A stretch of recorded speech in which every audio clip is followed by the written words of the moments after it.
Table में हम एक साथ खा रहे थे, तभी बड़ी माँ मुझे बोलने लगी, बेटा जंकुक।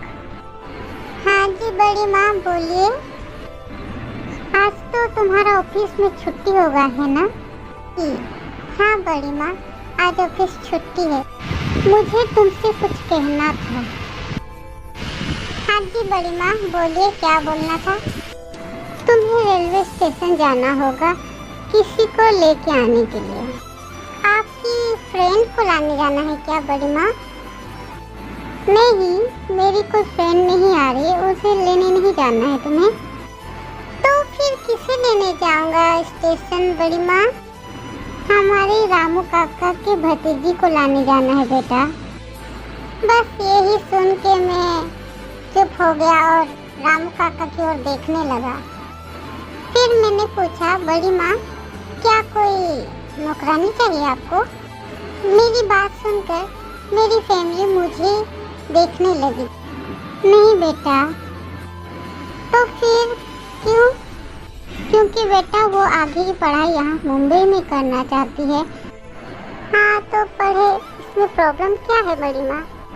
प्रॉब्लम ये है बेटा कि यहाँ उसके रिश्तेदार कोई नहीं है, बस रामू काका ही उसके चाचा जी यहाँ रहते हैं।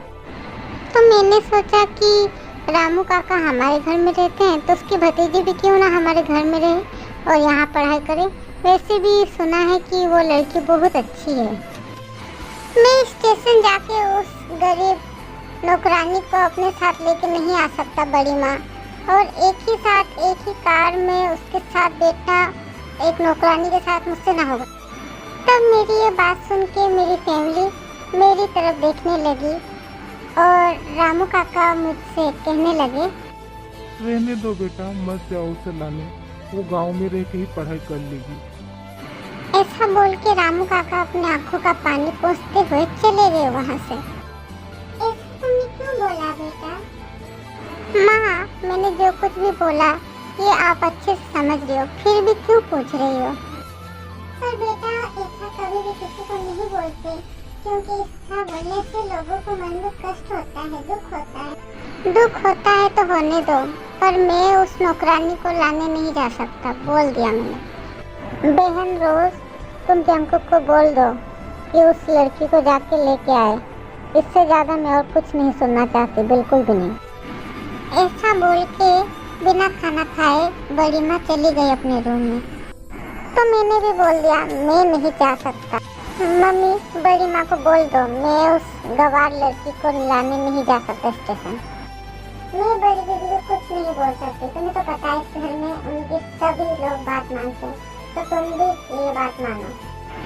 मैं भी बिना खाना खाए वहाँ से उठ गया और चला गया अपने रूम में, और बाकी मेरी मम्मी पापा और मेरी बहन खाना खा रहे थे, बट कोई किसी को कुछ भी नहीं बोला था, क्योंकि सब जानते हैं बड़ी माँ जब जो बात बोलती है तो वो पत्थर की लकीर है, इसलिए कोई किसी को कुछ बोल के फ़ायदा नहीं। तब मेरी माँ कहने लगी एक नौकरानी से कि सुनो, तो रामू काका को बड़ी माँ के रूम में भेज दो, ठीक है? तो फिर मेरी छोटी बहन बोलने लगी, मम्मी रुको ना, भैया ने जब मना कर दिया तो मुझे नहीं लगता वो जाएगा। पर तुम तो जानती हो ना, जो बड़ी माँ बोलती है वो तुम्हारे भैया के बातों से भी ज़्यादा इम्पोर्टेंट है। हाँ, पर बड़ी माँ तो भैया से बहुत प्यार करती है ना, तो शायद इस बार भैया की बात मान ले। ऐसा और नहीं होगा बेटा। पर क्यों मम्मी? वो बात तुम्हारी बड़ी माँ अच्छे से जानती है, तो जल्दी खा लो, सब घूमने जाएंगे, बट बड़ी माँ नहीं जाएंगे, वो बोली है।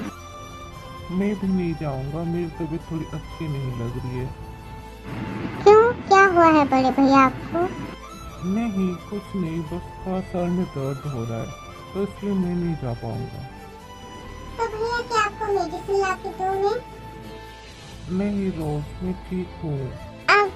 अब सब कोई अपने अपने रूम पे चले गए, तो चलिए मैं आपको अपनी फैमिली के बारे में थोड़ा कुछ बता देता हूँ। मेरी बड़ी माँ और मेरी माँ दोनों जुड़वा बहन हैं। जब मेरी दादी गई थी मेरे पापा का रिश्ता कराने, तो उन्हें बड़ी माँ भी अच्छी लगी, तो दोनों को साथ में उनकी शादी हो गई। मेरी माँ रोज, उनके 2 बच्चे हैं, यानी मैं और जिमिन, बट बड़ी माँ के कोई बच्चे नहीं है, इसलिए बड़ी माँ मुझे और जिमिन को बहुत प्यार करती है, लेकिन सबसे ज़्यादा प्यार वो मुझसे करती है। बड़ी माँ की वजह से मुझे आज तक किसी ने कुछ नहीं कहा। बड़ी माँ बहुत गुस्से वाली है, जो बोलती है वही करती है और उनकी बात कोई भी मना नहीं करता, सबको उनकी बात माननी पड़ती है। बस अब ये बात यहीं पर ख़त्म करते हैं, आगे की ओर बढ़ते हैं। रामू काका अब बड़ी माँ के कमरे में चले गए। अंदर आइए रामू काका। मुझे क्यों बुलाया बड़ी मालकिन, क्या कोई काम है? आपको बुरा तो नहीं लगा ना जंकू की बातों का? वो ऐसे ही बोल देता है। नहीं मालकिन, मुझे बिल्कुल भी बुरा नहीं लगा, क्योंकि उन्होंने तो सच ही कहा। हम तो गरीब इंसान हैं, हम तो नौकर हैं, हमारे और आपका क्या मेल? आप ऐसा क्यों बोल रहे हैं रामू काका? प्लीज़ आप उसे माफ़ कर दीजिए, मैं उसकी तरफ से माफ़ी मांगती हूँ आपसे। नहीं बड़ी मालकिन, आप क्यों माफ़ी मांग रहे हो? माफ़ी तो मुझे मांगनी चाहिए। आप मुझे माफ़ कीजिए बड़ी मालकिन। ठीक है, वो सब बातें रहने दीजिए। आप क्या फ़ोन करके अपनी भतीजे को मना कर दिया है इधर आने के लिए? हाँ बड़ी मालकिन, क्योंकि उसके माँ पापा नहीं है, अनाथ है बेचारी, और यहाँ आके क्या करेगी? रहने दीजिए, गांव में ही रह के पढ़ाई करेगी। अच्छा नंबर लाएगी, पास होगी तो कहीं और जाके पढ़ाई कर लेगी, और क्या। नहीं रामू काका, आप उसे बुला लीजिए फ़ोन करके, ठीक है? वो इधर आएगी, यहीं रहेगी हमारे पास और यहीं से ही पढ़ाई करेगी आगे की। आप सारी जिम्मेदारी मुझ पर छोड़ दीजिए। ठीक है बड़ी मालकिन। ये बोल के तो रामू काका चले गए और मेरे पापा गए बड़े मामा से मिलने के लिए। भाभी, क्या हुआ? आप ऐसे चुपचाप बैठे हो? मैंने सुना कि जंकुक नहीं जाएगा, तो मैं सोच रहा हूँ क्या मैं चला जाऊँ स्टेशन उसे लाने के लिए? नहीं जेहो, तुम नहीं जाओगे। मैंने कहा ना जंकुक जाएगा उसे लाने के लिए, तो जंकुक ही जाएगा। ठीक है भाभी, आपको जैसा ठीक लगता है वैसा ही कीजिए, ओके? हाँ जेहो, तुम जाओ। अब जिन को इस बात की फिक्र है कि जंकुक बिना खाए गुस्सा करके अपने रूम पे जाके सो गया है, इसलिए वो अपने रूम से निकलकर खाना लेके सीधा जंकुक के रूम में चली जाती है। जंकुक के रूम में जाके वो देखती है कि जंकुक गुस्सा से सो गया है, तो वो जाके जंकुक के सर पर अपना हाथ घुमाती है प्यार से और कहती है, मेरा प्यारा बच्चा मुझसे गुस्सा है ना? जंकुक जिन की ओर एक बार देखा, बस। क्या हुआ कुकी? ये बोलो, कुछ बात करो। तुम्हें तो पता है मुझे इस तरह की बातें अच्छी नहीं लगती।